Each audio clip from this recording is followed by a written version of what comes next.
I wanted to share some thoughts, some feelings about the role of the Cherag in the universal worship.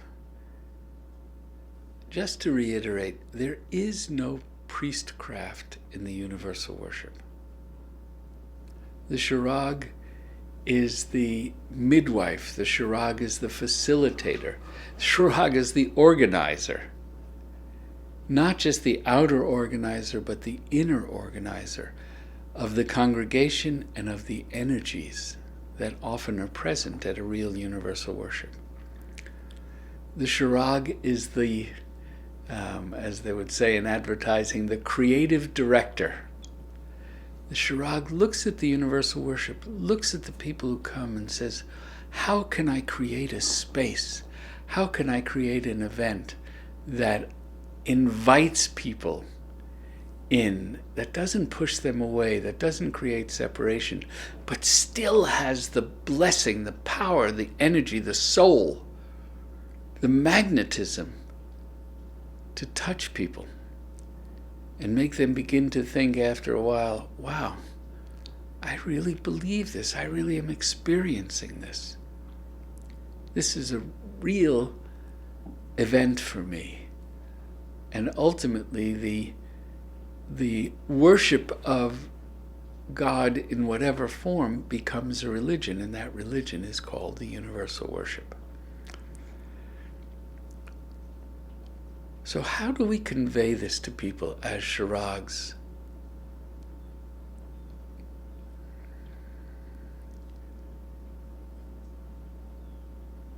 Perhaps the most important element is this word attunement. Not atonement or at-one-ment, but attunement. And what does it really mean to be attuned? It means we focus, in the realm of sound, for example, we focus our ears, but we really focus our concentration on listening to a particular sound or sounds, listening to a particular harmony. And we focus on that, and the other sounds, the outer sounds, disappear. And we begin to hear the true note of any piece of music or any moment. So what the Cherag needs to train themselves in is listening. Not just listening with the ears, but in this case, listening with the heart. And you begin to feel and know the need of any moment.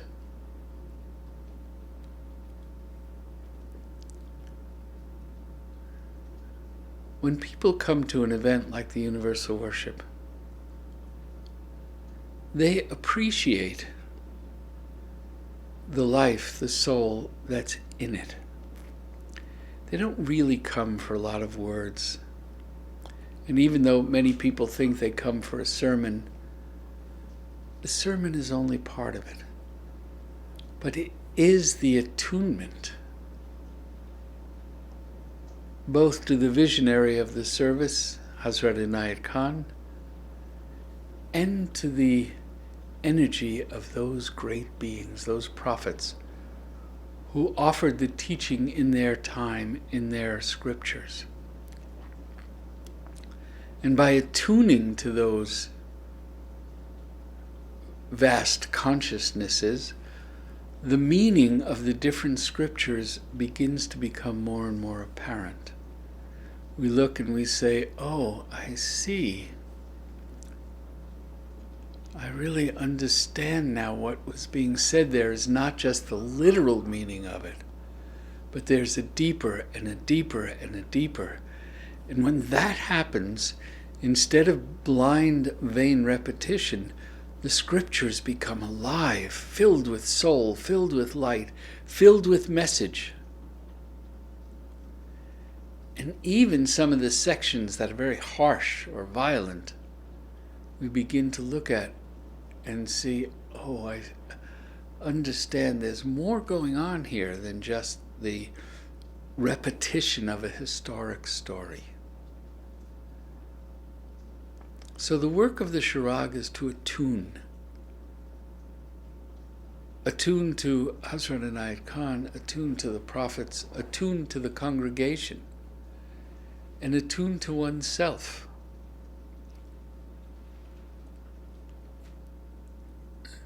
We must remember that people come to the universal worship because they want to be fed.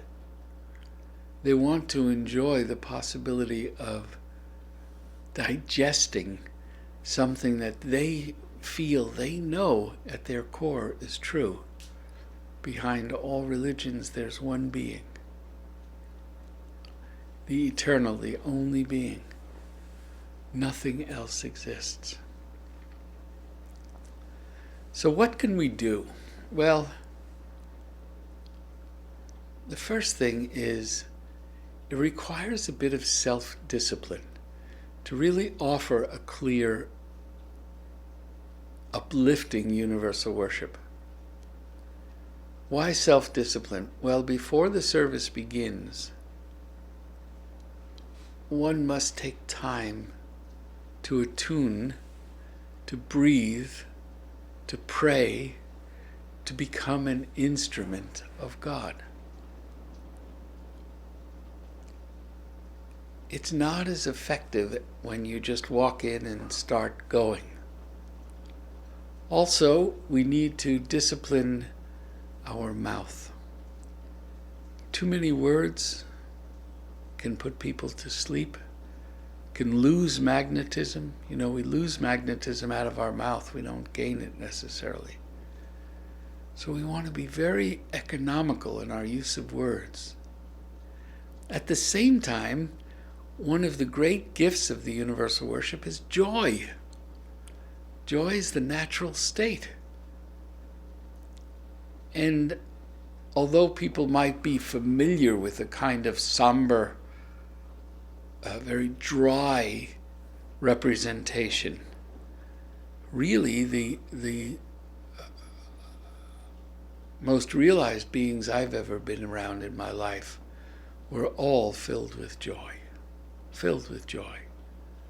And so when people come to universal worship, they want to experience that joy. It's the joy of connecting with God, or connecting with one's own soul, the joy of connecting, maybe with your neighbor sitting next to you. So it is imperative that we are aware of the level of joy present. It can't be artificial, but if it's real, it's infectious, and people will love it.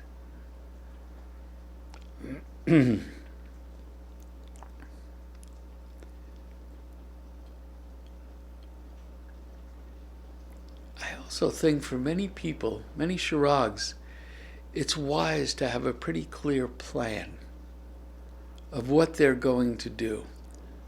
Not a script that's written out, now you say this or this or this, but a sense, a plan. I think this should only be 2 or 3 minutes. I'm not going to let myself do a sermon that's an hour and a half, because people aren't ready to hear that, or maybe I'm not ready to give it. But some sense in each section, how long? Is there room for improvisation? Do I need to include a wedding or a reception of an infant? Really think the service through. Should it be a meditative service? Should I talk? Can we dance? Can we sing? And this helps to build the self-confidence in the Cherag.